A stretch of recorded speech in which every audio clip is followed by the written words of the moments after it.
Nandito na tayo sa restaurant para sa breakfast.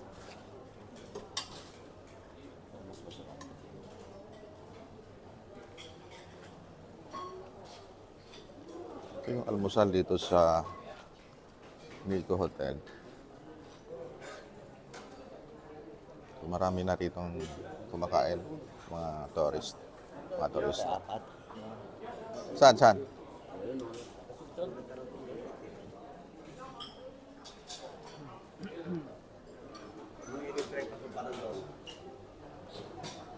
Ano yan? Pork sausage. Pork sausage. Anong mga pagkain dito? Wala bang pagkain Pinoy rito? Pero may ham. May ham doon. Ito. Ano pagkain dito?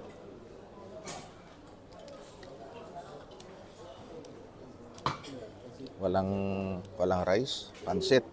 Yan, pansit. Pansit.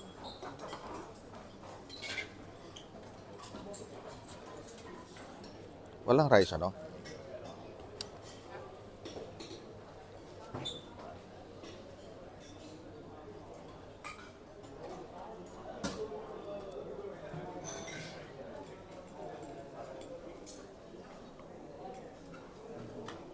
Wala tayo sa kumakain.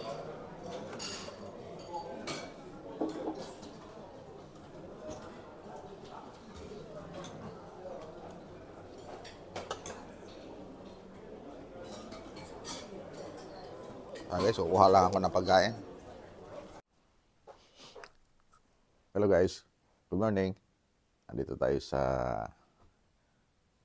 Nico Hotel, dito sa may Narita. Oras natin ngayon 7:12. Oras sa Maynila ito ha, pero dito sa Japan, alas 8:12, 12 ng umaga. Dahil advance na isang oras dito sa Japan, sa compared dyan sa Maynila. So, katatapos lang natin mag-almusal sa baba, no? At dito tayo sa 5th floor ng Nico Hotel. Dumating kami kahapon, mga pasado alas 6 ng gabi. Nakalapag ang aeroplano sa may Narita alas 8. Alas 6 pasado. Dumating kami kagabi. So ngayon, katapos ng almusal, alas 9, lalakad ulit kami. Mount Fuji. Pupunta kami ng Mount Fuji. Kasama ko rito sa kwarto si Jojo Sadiwa. Lahat kami rito yung mga reporter, Airport Press Club. Biyahe namin to, pabiyahe sa amin ng Cebu Pacific. So, dito kami, mga 18 kami nandito kasama sa farm tour ng Cebu Pac. Mamaya, mga alas 9, mamamasal kami. Paikot-ikot kami dito sa Japan at bukas naman, iba na naman yung schedule. Hanggang 17 kami rito. So, kailangan naming ma-enjoy yung 3 araw. Medyo pahinga sa trabaho dahil siyempre, pag sa Manila, trabaho ng trabaho. Ngayon man, nandito ka sa Japan, mag-ikot-ikot tayo. At although wala tayong baon, siyempre, mahal ang bilihin dito. Mahal ang bilihin dito sa Japan. Marami akong nakikita mga Pinoy dito, no? Pero talagang ang gagaling na nila magsalita ng Japanese. Nakangangalang kami rito.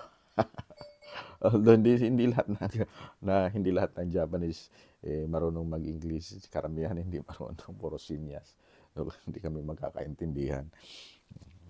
Kailangan may translator ka pa rito. Mag-install ka pa ng app para maintindihan mo yung sinasabi nila. So, mamaya konti, mga 9 o'clock, alis din kami. Dahil katatapos lang namin mag-almusal. Umakyat ulit ako rito dahil mahigpit pala rito.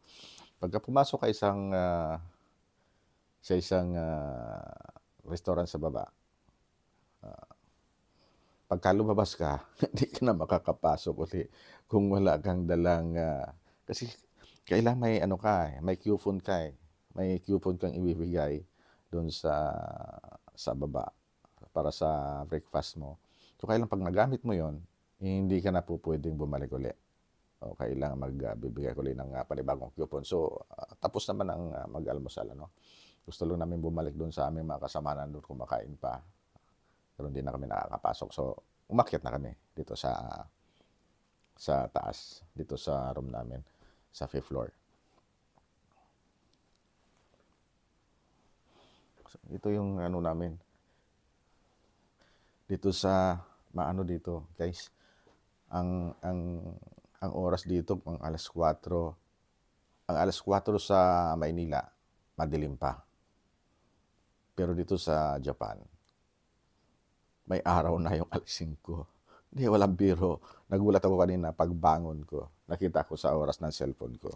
Oras sa Manila kasi ito. Alas 4 nagigising talaga ako dahil trabaho. Nasanay na ako sa trabaho. Alas 4 gising. Alas 3:30. So paggising ko, nakita ko bukas yung kortina sa bintana. Nakita ko maliwanag na. Yung sumikat ng araw alas 5 ng umaga rito sa Japan. Pero may araw na, sumikat na yung araw. Ito yung bintana. Talagang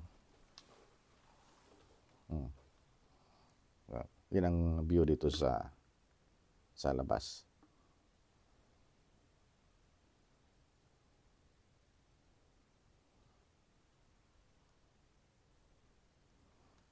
Yan ang view dito sa labas.